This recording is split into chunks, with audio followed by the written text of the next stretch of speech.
कामिनी एकादशी एवं पंचदेव महात्म्य की परम पावन कथा। प्राचीन काल में नर्मदा नदी के किनारे बसे एक समृद्ध गांव में बलवंत सिंह नाम का एक ठाकुर रहता था। बलवंत सिंह के पास धन दौलत की कोई कमी नहीं थी, लेकिन उसका स्वभाव अत्यंत क्रोधी और हठी था। छोटी सी बात पर आपा खो देना उसकी आदत बन चुकी थी। एक दिन सावन मास में गांव के एक अत्यंत सीधे और ज्ञानी ब्राह्मण देवदत्त किसी धार्मिक कार्य के सिलसिले में ठाकुर की हवेली पहुँचे। बातचीत के दौरान किसी बात पर ठाकुर को इतना तीव्र क्रोध आया कि उसने आवेश में आकर हाथ में रखी लाठी से ब्राह्मण पर प्रहार कर दिया। चोट इतनी गहरी थी कि ब्राह्मण देवदत्त की वहीं मृत्यु हो गई। जैसे ही ठाकुर का क्रोध शांत हुआ, उसे अपनी भूल का एहसास हुआ। उसके हाथों ब्रह्म हत्या का घोर पाप हो चुका था। जब गांव वालों और अन्य ब्राह्मणों को यह बात पता चली तो पूरे गांव में शोक और आक्रोश फैल गया। ब्राह्मणों ने एक स्वर में निर्णय लिया, ठाकुर बलवंत सिंह ने ब्रह्म हत्या जैसा महापाप किया है। जब तक इसका प्रायश्चित नहीं होता, तब तक कोई भी इनके घर का अन्न जल ग्रहण नहीं करेगा और न ही इन्हें किसी धार्मिक कार्य या पूजा में शामिल होने दिया जाएगा। ठाकुर का पूर्णतः बहिष्कार कर दिया गया। उसके घर की सुख शांति चली गई और उसकी आत्मा गलानी की अग्नि में जलने लगी। गहरे पश्चाताप में डूबकर ठाकुर बलवंत सिंह गांव से दूर विंध्याचल पर्वत की तलहटी में स्थित महर्षि श्रृंगी के आश्रम पहुंचा।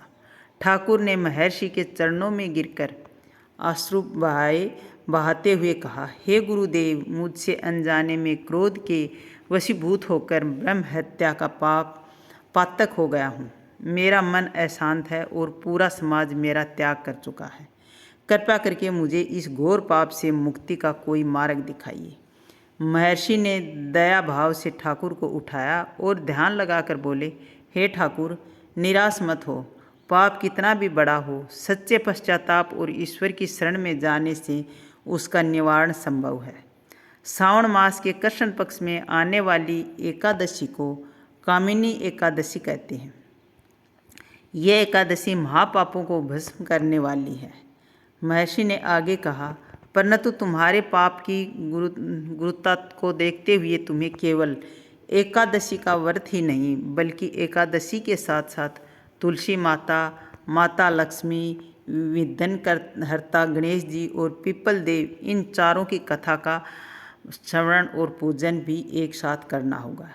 यही पंचदेव कृपा तुम्हें पाप मुक्त कराएंगी और तुम्हारे जीवन में खोई हुई सुख समृद्धि लौटाएंगी। ठाकुर ने नम्रतापूर्वक हाथ जोड़कर कहा, हे गुरुदेव, मुझे इन पांचों पावन महिमाओं के बारे में विस्तार से बताइए, ताकि मैं पूरे विधि विधान से यह व्रत पूर्ण कर सकूं। महर्षि ने कथा का आरंभ करते हुए कहा, हे ठाकुर, कामिनी एकादशी के दिन तुलसी जी का पूजन अत्यंत अनिवार्य है। तुलसी जी की महिमा समझाने के लिए चील और सियारन की कथा सुनो। एक घनघोर जंगल में एक चील और एक सियारन रहती थी। दोनों में गहरी मित्रता थी। एक बार कार्तिक मास की एकादशी के दिन दोनों ने एक साथ व्रत रखने और तुलसी माता की पूजा करने का संकल्प लिया। पूरा दिन दोनों भूखी प्यासी रही, परंतु संध्या समय सियारिन को सहसा तीव्र भूख और प्यास लगी। जब चील आकाश में उड़कर पूजा की सामग्री जुटा रही थी, तब सियारिन ने धैर्य खो दिया और छिपकर मांस का एक टुकड़ा खा लिया और जल भी पी लिया। वहीं दूसरी ओर चील ने भारी कष्ट सहकर भी पूरी निष्ठा से निराहार रहकर व्रत और तुलसी पूजन संपन्न किया। अगले जन्म में दोनों ने एक राजा के घर में बहनों के रूप में जन्म लिया। चील अपनी सच्ची भक्ति के प्रभाव से बड़ी बहन बनी, जिसका विवाह एक चक्रवर्ती राजा से हुआ। वह अत्यंत सुंदर, सुखी और वैभवशाली रानी बनी। जबकि सियारन अपनी छोटी बहन बनी, जिसने छल से व्रत तोड़ा था। उसके जीवन में निरंतर दरिद्रता, बीमारियां और दुख बने रहे। जब छोटी बहन ने रोते हुए अपनी बड़ी बहन से उसके सुख का रहस्य पूछा, तब रानी बनी चील ने उसे पुनर्जन्म के तुलसी व्रत और छल की कथा याद दिलाई। छोटी बहन को अपनी भूल का एहसास हुआ। उसने तुलसी जी से क्षमा मांगी और सच्चे मन से एकादशी व तुलसी सेवा करके अपने दुखों से मुक्ति पाई। इसीलिए हे ठाकुर, एकादशी का व्रत कभी भी छल या दिखावे से नहीं बल्कि पूर्ण निष्ठा से करना चाहिए। महर्षि ने आगे दूसरी कथा सुनाते हुए कहा, माता लक्ष्मी कृपा प्राप्त करने का रहस्य सुनो। एक गांव में एक अत्यंत निर्धन साहूकार रहता था। उसकी एक गुणवती बेटी थी। वह कन्या प्रतिदिन नियम से प्रातःकाल उठकर घर की सफाई करती, बड़ों का आदर करती और नीम व तुलसी के वृक्ष में जल चढ़ाती थी। उस वृक्ष पर माता लक्ष्मी का वास था। कन्या की निश्चल सेवा और स्वच्छता देखकर लक्ष्मी जी अत्यंत प्रसन्न हुई और प्रकट होकर बोली, हे बाले, मैं तुम्हारी सेवा से प्रसन्न हूँ। क्या तुम मुझे अपने घर मेहमान बनाकर ले चलोगी? कन्या ने अपने निर्धन पिता से पूछा। पिता ने चिंतित होकर कहा, हे पुत्री, हम तो अत्यंत गरीब हैं। हमारे पास टूटी झोंपड़ी है। हम साक्षात लक्ष्मी जी को कहाँ बिठाएंगे और क्या खिलाएंगे? परंतु बेटी ने कहा, पिताजी, भाव सच्चा हो तो ईश्वर से झोंपड़ी भी झोंपड़ी में भी आते हैं। साहूकार ने अपनी बेटी के साथ मिलकर पूरी झोंपड़ी को गोबर से लिपा, साफ सुथरा किया और भक्ति भाव से माता लक्ष्मी का स्वागत किया। जैसे ही माता लक्ष्मी ने उस साफ सुथरी झोंपड़ी में अपने चरण रखे, वह साधारण झोंपड़ी एक सोने के दिव्य महल में बदल गई और घर के कोने कोने में अन्न और धन के भंडार भर गए। जाते समय माता लक्ष्मी ने आशीर्वाद दिया, जो स्त्री या पुरुष अपने घर और मन को साफ रखेगा, एकादशी को दीप जलाएगा और अतिथियों का सम्मान करेगा, उसके घर में मेरा स्थायी वास रहेगा। इसलिए हे ठाकुर, तुम्हें भी अपने मन के क्रोध की गंदगी को साफ करके लक्ष्मी जी की कृपा का पात्र बनना होगा। पंचम अध्याय गणेश जी की कथा है, अंधी बूढ़ी माई की बुद्धिमत्ता। महर्षि ने तीसरी कथा सुनाते हुए कहा, इसके पश्चात विघ्नहर्ता श्री गणेश जी का ध्यान करो, जो हर व्रत और पूजा को सफल बनाते हैं। एक नगर में एक अत्यंत अंधी और गरीब बूढ़ी माई रहती थी। वह हर समय जय गणेश जय गणेश जय गणेश का जाप करती और गणेश जी की मिट्टी की मूर्ति की पूजा करती थी। उसकी अनन्य भक्ति देखकर एक दिन साक्षात गणपति महाराज प्रकट हुए और बोले, माई, मैं तेरी भक्ति से बहुत प्रसन्न हूँ। जो चाहे मांग ले, आज तेरी हर इच्छा पूरी होगी।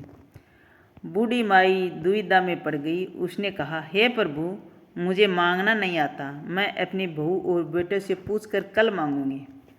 बूढ़ी माई घर गई। बेटे ने कहा, माँ गणेश जी से बहुत सारा धन मांग ले। बहू ने कहा, नहीं सासू माँ, धन तो खत्म हो जाएगा, आप तो पोता मांग लीजिए।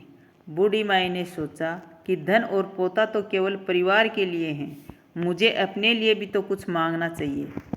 अगले दिन जब गणेश जी आए तो बूढ़ी माई ने अपनी चतुरता से कहा, हे गणेश जी, यदि आप प्रसन्न हैं तो मुझे निरोगी काया दो, मेरी आँखों की रोशनी लौटा दो, पोते को खिलाने का सुख दो, नाती पोतों से भरा पूरा परिवार दो, सोने के कटोरे दो जिसमें मैं रोज़ दूध मलाई खा सकूं, और अंत में मुझे अपने चरणों में स्थान दो।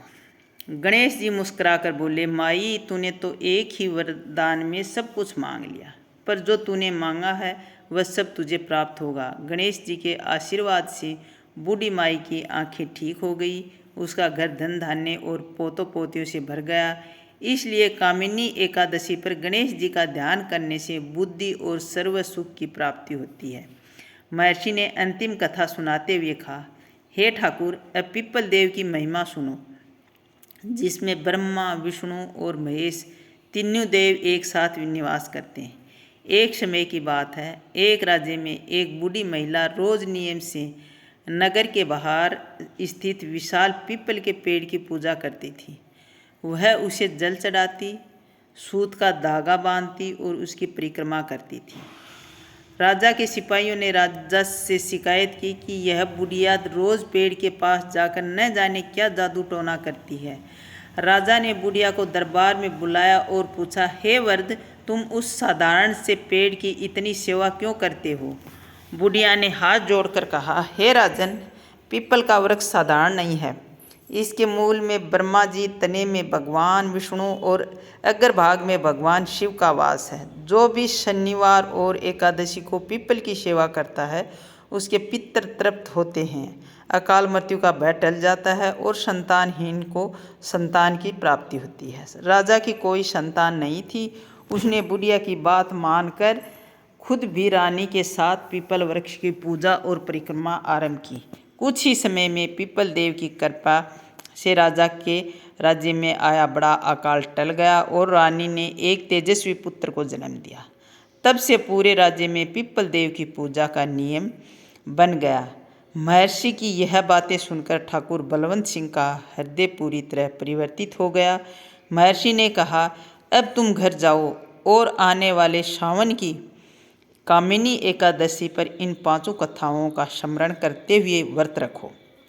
ठाकुर अपने गांव लौटा। कामिनी एकादशी के पावन दिन उनके प्रातःकाल सूर्योदय से पूर्व स्नान किया। सबसे पहले उसने अपने घर और आंगन को स्वच्छ किया, लक्ष्मी जी का ध्यान किया। फिर उसने गणेश जी का स्मरण कर विघ्न दूर करने की प्रार्थना की।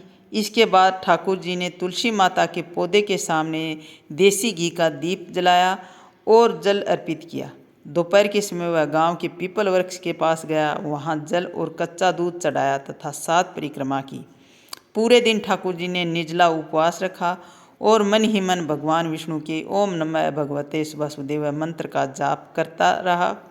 रात्रि के समय ठाकुर ने भगवान विष्णु की प्रतिमा के समक्ष दीप जलाकर जागरण किया और महर्षि द्वारा सुनाई गई कामिनी एकादशी, तुलसी जी, लक्ष्मी जी, गणेश जी और पीपल देव की 5 कथाओं का भावपूर्ण पाठ किया।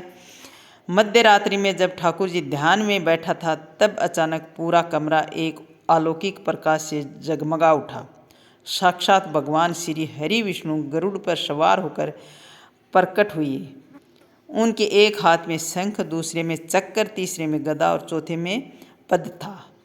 उनके साथ माता लक्ष्मी, गणेश जी, तुलसी देवी और पीपल देव की दिव्य छाया भी विद्यमान थी।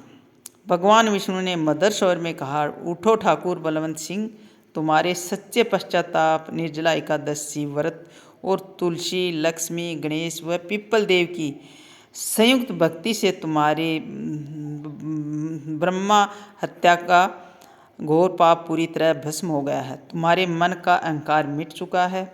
ठाकुर प्रभु के चरणों में गिर पड़ा।